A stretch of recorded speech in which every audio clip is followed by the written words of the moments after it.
the game plans for TCU and Georgia heading into the national title game are going to be paramount. They have been focusing on this one since the games ended in Phoenix and Atlanta, respectively. I promise you, they probably slept for 6 hours, maybe, to the coaching staff. Next day, back in the film room. Kirby Smart jumped on College Game Day on January 2nd, and the good folks at the desk of College Game Day asked him, do you know where we are right now? Do you know what's happening, essentially, across the college football landscape? And they're obviously at the Rose Bowl. It's January 2nd. It was the equivalent for us in the college football world of what New Year's Day typically is. And Kirby Smart had no idea. That just shows you how entrenched he was in the film study prepping for TCU. So bottom line, both programs going to bring their A game, going to bring their A game plan. But what is it going to be? What can we expect from TCU offensively and defensively? What can we expect from the Dogs on both sides of the ball? Well, I'm going to break it down both offensively and defensively for Georgia, offensively and defensively for TCU. No stone is left unturned in this one. We watched the tape. We're going to tell you our findings. When Georgia has the football, they are just in terms of how they're built, you expect them to be that downhill, smash mouth SEC football team. And here's the deal. They have that in the arsenal. They are very capable of doing that, is the Georgia Bulldogs. But what I expect from them in this game, at least early, I think they're going to pass to set up the run. We saw them do it against Ohio State. If you remember correctly, their first 15 plays, 11 of those were pass plays. Now, why is the first 15 plays so insightful to us here? Well, the way that a college game plan works, most offensive coordinators will do what's called scripting the first anywhere from 10 to 15 plays. Because the script is just like, hey, this is what we're going to set the table with. This is what we want to do early on, and then we're going to adjust accordingly. If something crazy happens, maybe we'll deviate from it just a little bit, but this is going to be our bread and butter to start. We'll go from there. So being able to pass to set up the run is going to be enormous because it will mellow out those TCU run defenders. When I say mellow out, I just mean they got 3 down linemen, 3 linebackers, and 3 safeties, obviously 2 corners. Those safeties and linebackers, they are going to have to fill really quickly to help stop the run for Georgia, or to stop the run against Georgia, rather. And when you're triggering quickly, oftentimes it's hard to run against that. But if you get thrown on a couple times, if they hit maybe a quick slant, they hit a quick button hook, they hit that quick dig right across your face, well, then as a safety, I'm saying, hey, I might take my time before I go run at that running back. I might sort of take a second read step before I go and try and fill in the run. And when that happens, if you're hesitating as a safety or as a linebacker against my Georgia offensive line, Kenny McIntosh, 6 yards, 7 yards. Dejan Edwards, 20 yards. Like, then you kind of get ahead of steam if you're Georgia. So it's going to be pass, let everybody chill out a little bit on the defensive side and keep them from triggering so quickly. And once they start to read it, then they want to pound the rock. Then they want to let those big dogs eat. That's where the physicality could play a factor for Georgia. Now, I'm not going to be so simple as to say I think Georgia's going to take the same approach as Michigan and try and just pound the rock. Like, maybe they want to get to that. But Stetson Bennett has been a dude for them all year. They trust him. They trust his experience. They like the offense going through him. They want him to dictate the tempo of this game. So Stetson Bennett having his say early and often will look a lot like quick game. That means 3-step drop, balls out. It's not going to be a lot of Stetson Bennett drops, surveys the field, scrambles. It's going to be, if it's going according to plan for Georgia, balls out to Brock Bowers, balls out to A.D. Mitchell. We're spreading the wealth. We're cooking. And then you get to the run game later in the game. That's how I see Georgia approaching this whole thing offensively with Todd Monken as the offensive coordinator. Folks, if you haven't yet joined the program, we would love to have you here. I'm not going to beg. I mean, I will beg if that's what you want, but we would love to have you here. I'll leave it at that. Also, like I said, follow me on Twitter and Instagram at JD Piquel. One, because Nick Brake and I are going to be at the game and be in LA for the duration of the weekend into Monday and Tuesday. So there's going to be a lot of stuff that we do on that platform content-wise that we'd love to get to you. It's not going to be super long form to where we put it on YouTube, but we can get it to you through those channels. Also, I love national title games for prop bets, and we're going to have our prop bets for you for this game on my Instagram, again, at JD Piquel. So lock in with us there, and we'll have a real good time. Now, on the flip side of things, the TCU defense should be walking with their head high, their chest out, their back straight, because they just walked into Phoenix and did what a lot of folks, including the good folks in Ann Arbor, did not think they could do. You heard the soundbite during the week, J.J. McCarthy saying, man, if they want to stay in that 3-3-5, rubbing his hands together, feeling good. And who can blame him? Structurally, they should have done what he said. Smash fest. They should have been able to pound the rock effectively. So this is not anything to talk down on J.J. McCarthy, one of our favorite guys on the program. But what I'm saying is everybody thought structurally with TCU having 3 down linemen and 3 linebackers, they wouldn't be able to get the push physically against Michigan. And what did they do? They triggered quick. They did what we told you they would do last week on this show. And they were very alert and consistent and efficient in how they filled those gaps. So I expect nothing different from TCU this week. I think what you're going to see, like I just mentioned when talking about the Georgia offense, the word is trigger. Linebackers and safeties will trigger very, very quickly as soon as they get their run read. So they're watching that offensive line. Okay, we see a pulling guard. Okay, we see a tackle starting to block down. We got zone. All right, we're going. We're trusting our eyes. We're trusting our read. We trust our defensive coordinator, Joe Gillespie, what he told us during the week. We are going. Like a pack of wild dogs getting after him. So the key to this will be rallying to the football. Because in how this defense is built, it's supposed to be able to stop space formations, meaning like you got the shotgun, you got a couple wide receivers spread out. We're supposed to be able to line up with that. Well, with a program like Georgia, who likes to kind of pack it in tight and sort of try and play that bully ball, they need to fill quickly.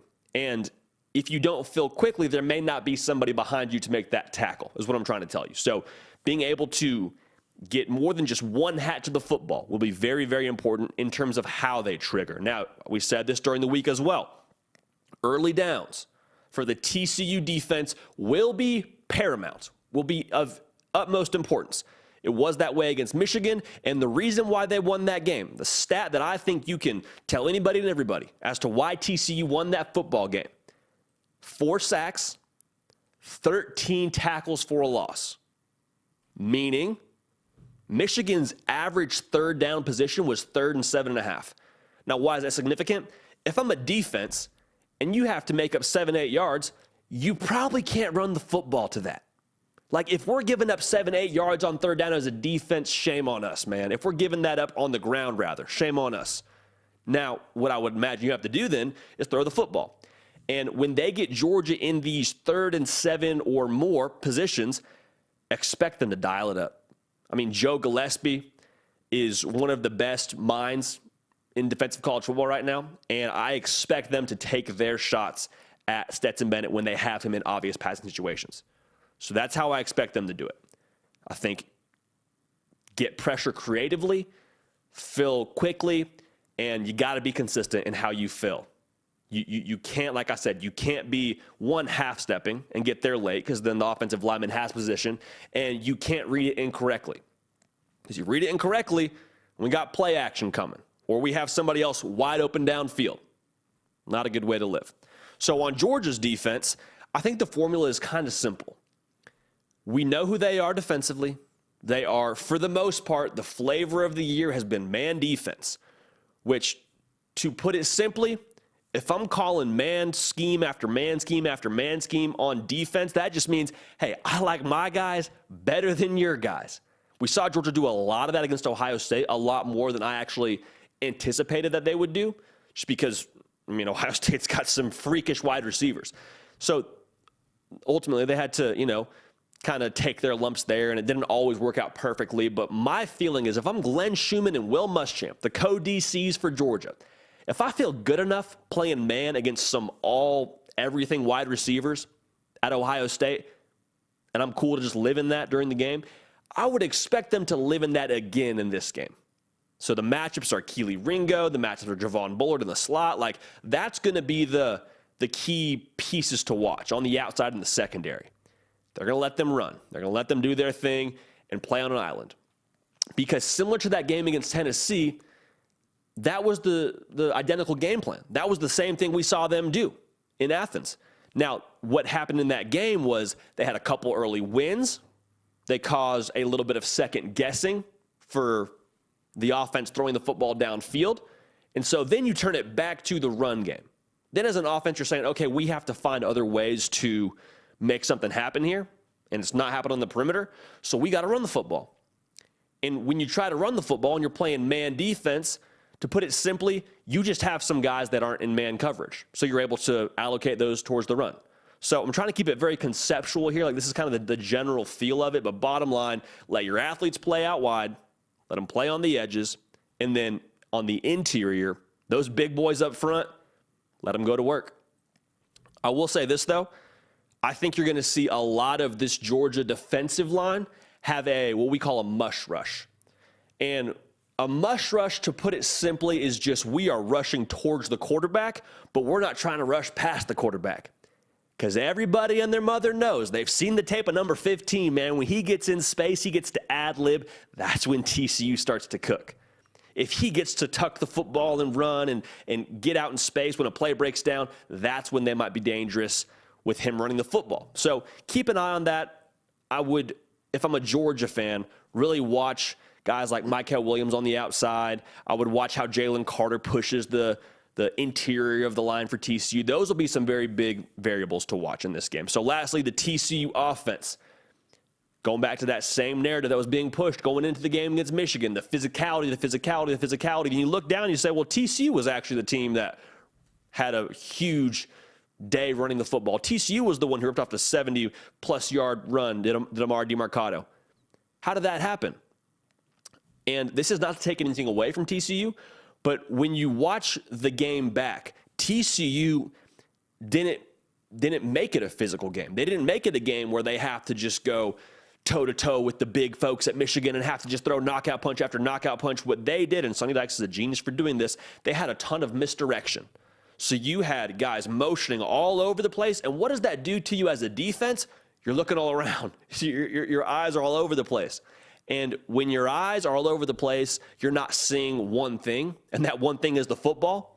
And so, I mean, you go back and watch the tape, there was multiple plays where TCU was ripping off big runs going one way. You got a linebacker or a safety going the other way, okay? That's what I call addition by subtraction for TCU. Also, expect a lot of zone schemes. The reason why we mention this is because TCU, similar to the Michigan game, they're not trying to go toe-to-toe with Georgia. They're not trying to say, okay, our guy versus your guy. They're trying to play smarter. Not trying to play harder, trying to play smarter. In a zone scheme, you're just blocking a space. I don't need to have a pancake block from my offensive line. I don't need to just move you wholeheartedly against your will while I just grit my teeth and find a way. It's, okay, you want to go left? I'll take you left from the defensive lineman. Defensive lineman wants to rush upfield. That's cool. We'll push you that way too.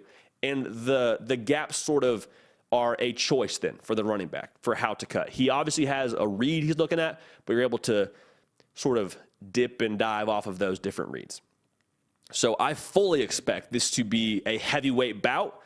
We're going to get both teams prepped to the nth degree.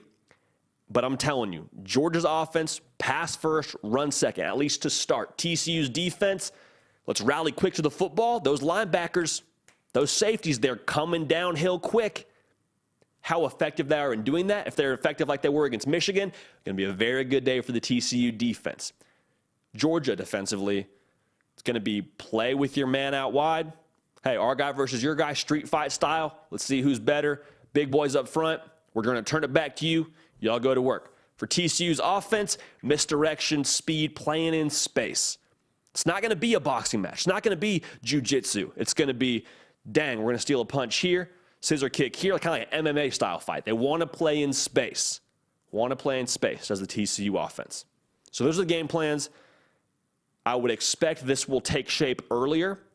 Keep an eye out for halftime adjustments, but I'm fired up for this one, man. Going to be a blast. And the Dogs and the Frogs set to get after it in SoFi Stadium, and we will chop it up afterwards as to what we saw. Hey, y'all, thanks so much for watching. Subscribe to the channel here to make sure you don't miss an episode of The Hard Count. Also, be sure to check out other videos on the On3 YouTube channel.